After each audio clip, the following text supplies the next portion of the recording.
Ang sabi ko, punasan mo yung labi mo! Ano ba, ate? Nasasaktan ako! Matigas ang ulo mo ni Yana! Tanggalin mo yung lipstick sa labi mo! Bakit ba? Akin naman yung lipstick na ginamit ko ah! Bigyan sa akin ng kaibigan ko! Sino yung kaibigan mong malandi? Puro kalandian yung tinuturo sa'yo. Kaya sa halip na mag-aral ka ng matino, puro pagpapaganda yung ginagawa mo. Inggit ka lang kasi palibhasa, ikaw losyang ka na! Sino losyang? Hindi ko kailangan kulayan ng labi ko o lagyan ng kung ano-anong mukha ko para lang gumanda. Hindi ako sabik sa lalaki na tulad mo. Burahin mo na sabi yung lipstick na yan! Aray, ate! Nasasaktan ako! Tigas ng ulo mo ni Yana! Ay, ano ba nangyayari rito? Niana! Lira! Bakit kayo nag-aaway? Ang malandi niyong apo. Nahuli ko nagpapahid ng lipstick, samantalang mamamalengke lang kami. Ano naman? Kung doon gaganda ang pakiramdam ng kapatid mo, bakit hindi mo siya hayaan? Nakita mo na? Mabuti pa si Lolo nakakaintindi, ikaw hindi! Sige, palakihin niyo pa ang sungay ng isang yan. Isang araw, pati kayo susuwagin yan. Sugin mo mukha mo! Tama na yan, tama na!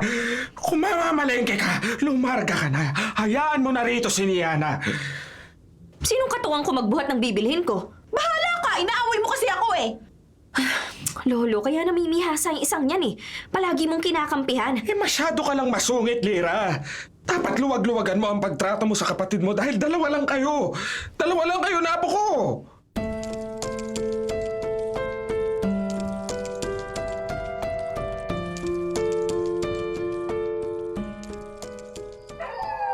Naku po, nag-iingay na naman ang mga aso.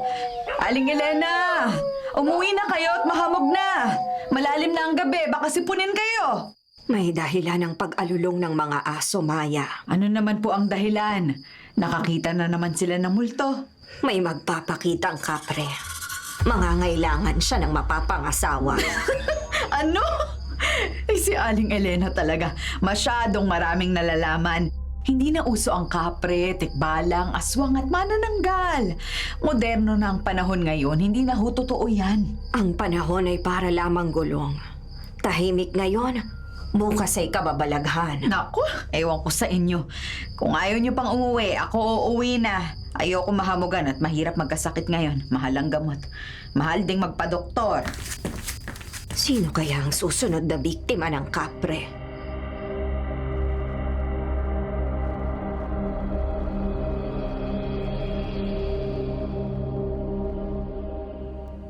Niana.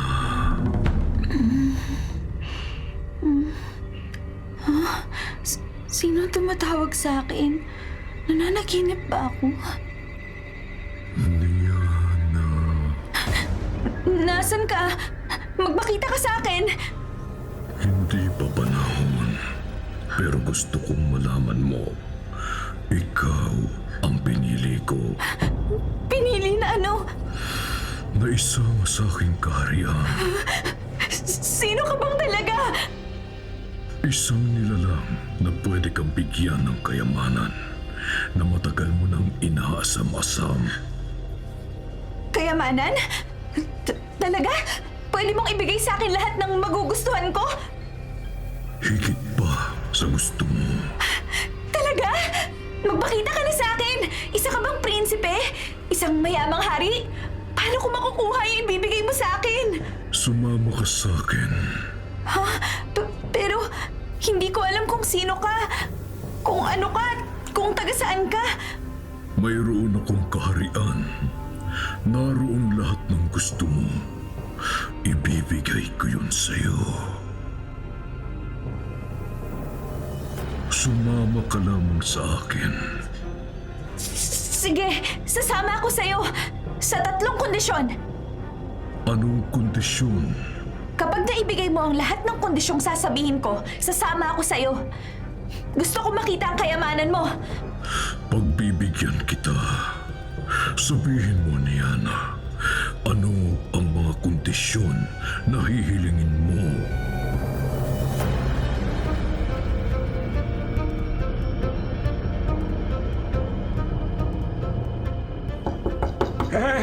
Sandali lamang! Ano ba yan? Lolo Carios? Nagawiyo ba rito si Rosa? Ba hindi. Bakit ba hinahanap? Nawawala raw si Rosa, sabi ng nanay niya. Paano nawawala? Wala naman bigla na lang naglaho rito sa ating baryo ang alam mo ni Aling Maya, Nauna pa to natulog sa kanilang lahat. Kaya nagtaka siya nung umaga na at tanghali na. Hindi pa to lumalabas sa kanyang kwarto. Nang tingnan raw ni Aling Maya, wala si Rosa sa kwarto at magulo ang higaan nito. Baka naman maaga lang pumunta sa taniman. Pinuntahan ko, wala rin siya dun. Wala rin sa ilog kung saan siya madalas maglaba. Bakit ikaw ang nagpapakahirap maghanap kay Rosa? Kababata ko po siya at matalik na kaibigan eh. Lolo, sino bang... Alfie? Ang aga mo naman dumalaw sa akin. Hindi ikaw ang dinadalaw niya po. Hinahanap niya si Rosa. Nawawala si Rosa eh. Si Rosa? Nawawala? Oo, at kanina pa iyak na iyak si Aling Maya. Hindi siya naniniwalang maglalaya si Rosa. Baka naman nagtanan si Rosa. Hindi siya maaaring magtahanan. Wala ko alam na nobyo ni Rosa. Sige, magtatanong ako sa ibang taga-baryo. Baka nakita nila si Rosa.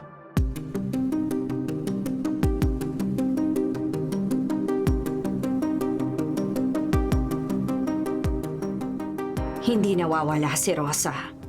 Naririto pa rin siya sa ating baryo. Pero saan ho? Nasaan siya, Aling Elena? Bihag siya ng kapre. Kapre? Aling Elena, wala nang naniniwala sa kapre. Sana kung may alam kayo sa totoong kinaroroonan ni Rosa, sabihin niyo na lang. Huwag niyo na po idaan sa ganyang masamang biro.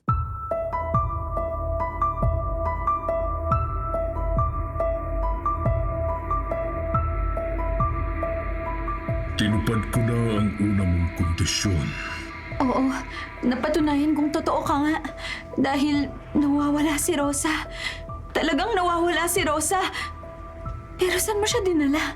Bakit kailangan mong malaman? Ang importante, nasunod ko na ang una mong kondisyon. Ngayon, sasama ka na ba sa akin? Hindi mo pa nagagawa ang ikalawa at ikatlong kondisyon. Pag nagawa ko, sasama ka na sa akin? Pag nagawa mo at nagpakita ka sa akin, sasama ako sa'yo. Kahit ano ang itsura ko, ipangako mo, sasama ka sa akin ni Yana. Kahit ano pa ang maging itsura ko.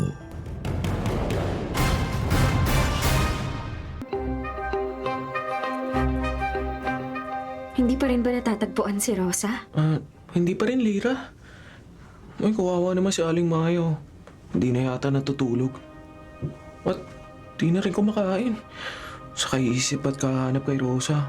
Ano kaya ang nangyari kay Rosa? Yun ang hindi ko rin alam. Nung huli kami nagkakasama, tinulungan ko siya magsampay ng nilaban niya sa ilog. Pagkatapos nun, sinabi pa nga niya sa akin, maaga siya magpapahinga kasi napagod siya sa paglalaba. Kawawa naman si Rosa. Nasaan na kaya siya? Ano kayang nangyari sa kanya? Oo nga. Nag-aalala na rin ako. Sana hindi siya napahamak. Lira, ano yan nasa mukha mo? Kanina lang wala pa yan ah. Ang alin? Yun yung mapupulang butlig. Parang lumalaki pa to. Aha? Teka, titingnan ko sa salamin sa loob ng bahay. Ano ba nakita ni Alfie sa mukha ko? Hindi. Ano to? May tumumbong mga... parang pigsa. Mga pigsabag nasa mukha ko.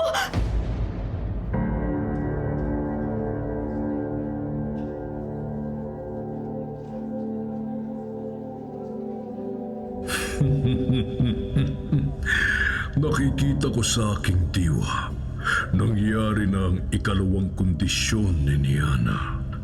Tinubuan na ng mga bukol sa mukha si Lira. Tama ka, Rosa. Kilala mo ang magkapatid at si Lira nagagalit sa kanya si Niana. Hiniling niya sa akin na papangitin ko ang ate niya. Ibalik mo na ako. Hindi kita pwedeng ibalik sa mundo ng mga tao hanggat hindi sumasama sa akin si Niana. Kailangang sumama siya ng kusa para tanggapin ako at ang pagmamahal na ibibigay ko sa kanya. Huwag mong pagurin ang sarili mo sa pagkatok sa mga pader. Hindi mo mahahanap ang pinto o ang daan palabas ng aking kaharian. Ako lamang ang makapagbabalik sa iyo sa mundo ng mga tao. Maging mabait ka at magiging mabait rin ako sa iyo. Maawa ka. Isang kondisyon na lamang ang tutuparin ko at makakasama ko na si Niana. Hindi mo ako kailangang makita at hindi mo rin ako kailangang tulungan. Alam ko kung paano maglaro ang tao sa damdamin ng kanyang kapwa. Hindi ako pwedeng paglaruan ni Niana. Bakit huminto ka sa pag-iyak? May alam ka tungkol kay Niana? Magkababata kayo, alam ko yun. At alam ko ring wala siyang nobyo. Gusto kong maging handa siya kapag nagpakita na ako sa kanya. Gusto ko na mahalin niya ang tunay kong itsura.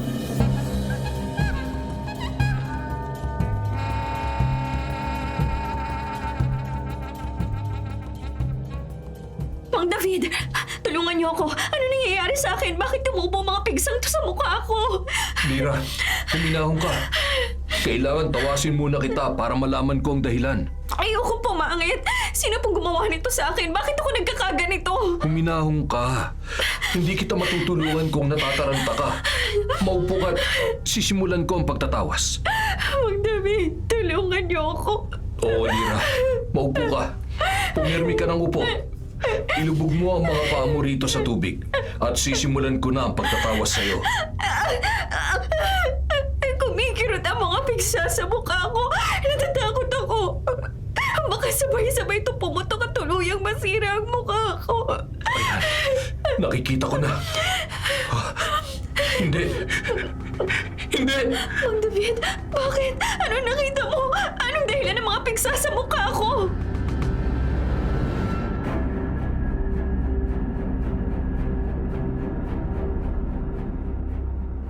Gusto mo talaga akong makita, Rosa? Gusto mong malaman kung sino talaga ang kausap mo? Kung ganun, magpapakita na ako sa iyo. Tutal, isang kondisyon na lang naman ang kailangan kong tuparin. At pagkatapos, makakasama ko na si Niana.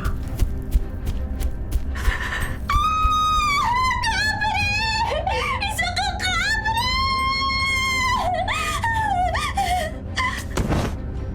Nawalan siya ng malay.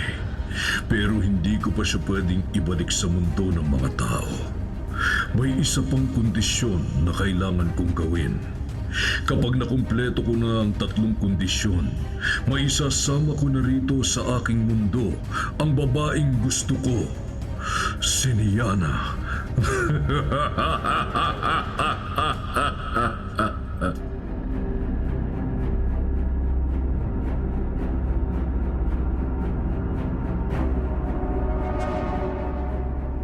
Hindi. Hindi ito totoo. Mang David, bakit? Ano nakita mo sa pagtatawas mo? Lira, ang nagdulot ng mga pigsa sa iyong mukha, siya isang... Ano po siya, Mang David? Bumalik siya. Hindi ko maintindihan. Ano? Siya ang bumihag dati sa aking kapatid, kay Elena. Mang David, ano ba sinasabi niyo? Ang kapre! Kapre? Kapre ang nagdulot nito sa akin? Pero bakit? Nasaktan ko ba siya? Anong dahilan? Sabihin niyo sa akin, Mang David, kung paano mawawala ang galit ng kapre. Yan ang hindi ko masasagot, Lira. Pero ang sigurado ko, isang kapre nagdulot ng mga tumubong pigsa sa mukha mo.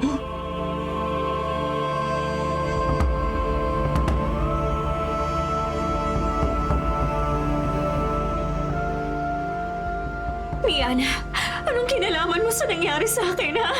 O anong kinalaman ko riyan, ate? Alam kong galit ka sa akin dahil palagi kitang pinagsasabihan. Oo, pero hindi naman ako mangkukulang para bigyan ka ng ganyang problema sa mukha mo. May gusto sa'yo ang kapre. Yun ang sabi ni Aling Elena. Hindi ba dapat matakot ka para sa akin? Bakit parang ako pa yung sinisisi mo sa tumubo sa mukha mo? Dahil nararamdaman kong may kinalaman ka rito. Wala akong alam, Ate Lira. Sinungaling! Magsabi ka ng totoo! Anong ginawa mo sa akin? Wala akong alam sa nangyayari sa'yo, Ate Lira!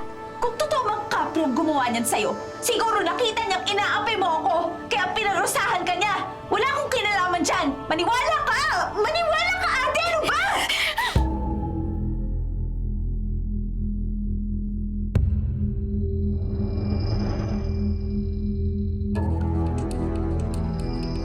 Alfie, matagal kong hinintay na magtapat ka sa akin. Hindi! Bitawan mo ako ni Hana! Bakit ka nakayakap sa akin?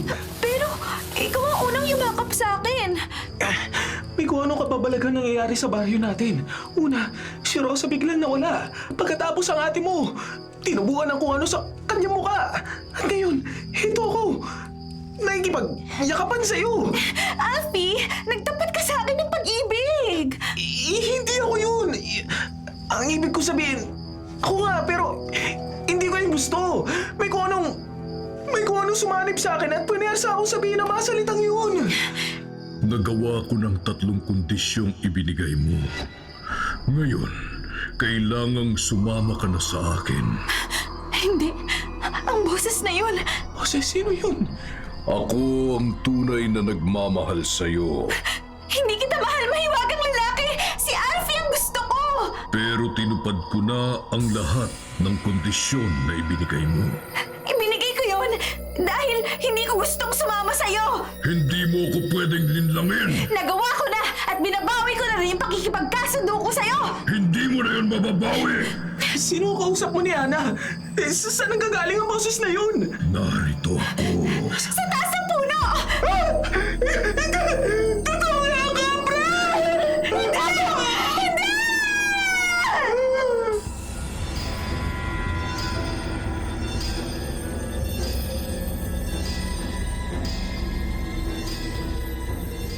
Inay! Inay! Rosa, nasan ka? Pupuntahan ko sa kwarto niya. Doon ko narinig ang pagtawag niya. Rosa! Rosa! Rosa! Ibinalik ka sa akin! Ay, salamat! Salamat!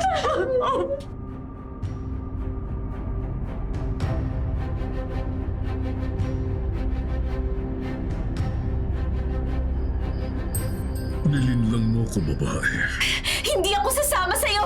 Noon pa man, sinabi ko na sa'yo na kailangan mo muna magpakita sa akin bago ako sumama sa'yo! Ang sabi mo, kapag nagawa ko ang 3 kondisyon, sasama ka na sa akin. Nagbago ng isip ko!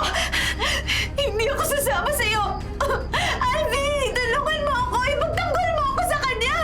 Anong laban sa akin ng isang tao lamang? Yana, gustuin man kitang tulungan, hindi ko alam kung paano lalabanan ng isang maligno. Wala ka talagang laban sa akin. Halika rito! Bitiwan mo ko! Iwan mo siya! Mabubuhay siya, Niana. Sabihin mong sasama ka na sa akin. Hindi! Ayoko! Sasama ka! Yana! Hindi! Hindi! Ayoko sumama sa'yo! Wala kang puso para sa kapwa mo tao. Nawala si Alfie! Nasaan si Alfie? Anong ginawa mo sa kanya? Pinatay ko siya. Wala naman siyang halaga sa'yo. Hindi! Hindi mo pwedeng gawin yan! Pwede kong gawin na naman ang gusto ko. Pinilit kong maging mabuti sa'yo, pero sinuklian mo ko ng panlilinlang. Tapos na ang panahon ng pagsuyo. Sasama ka sa akin sa ayaw at sa gusto mo. Hindi ka, pre! Bitiwan mo ako! Wag! Ayoko! Ayoko!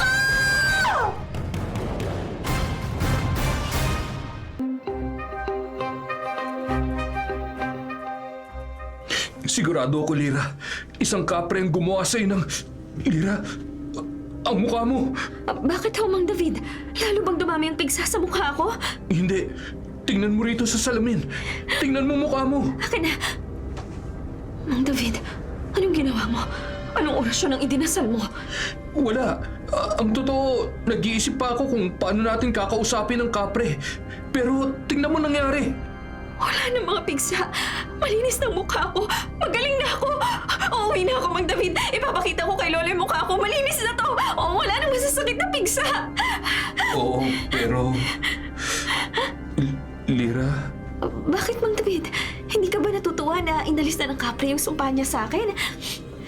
nakuha niya ng gusto niya. Kaya inalis niya ng sumpa. Ang gusto niya? Oo. Si Niana. Naku, kailangan hanapin ko si Niana.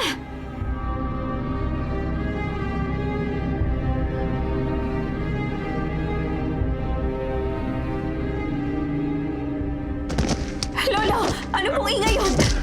Galing sa labas. Halika, tingnan natin. Si Alfie! Nakahundusay! Alfie! Albe! Albe! Lira. Buhay ako. Pinalik ako ng kapre. Dinukot ka rin niya? Hindi ko alam kung ano nangyari. Nawalan ako ng malay. Akala ko tuluyan na niya ako pinatay. Buhay ka, Albe. Narito ka sa aming bakuran. Dito ka niya ibinalik eh. Siniana ko. Pilit siya sinasama ng kapre bago ako nawalan ng malay. Wala si Niana. Kanina pa namin siya hinihintay umuwi. Kung ganun, nakuha siya ng kapre. Ay, hindi. Ayoko ko. Pinaglaruan niya ang damdamin ng kapre.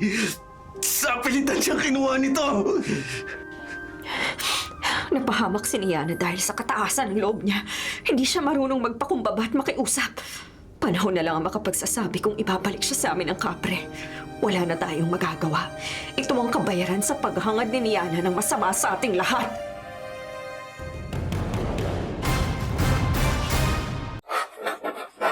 Mga kapatid, kung ayaw nyo pong mabulok, patuloy pong tumutok sa 105.9 True FM para sa totoong balita, impormasyon, music, at entertainment.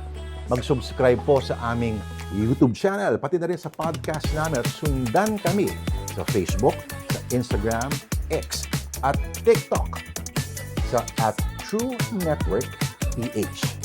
Bisitahin ang aming website, bagong-bago, sariwang-sariwa, truefm.ph. Kami ang 105.9 True FM, laging true sa'yo, kapatid.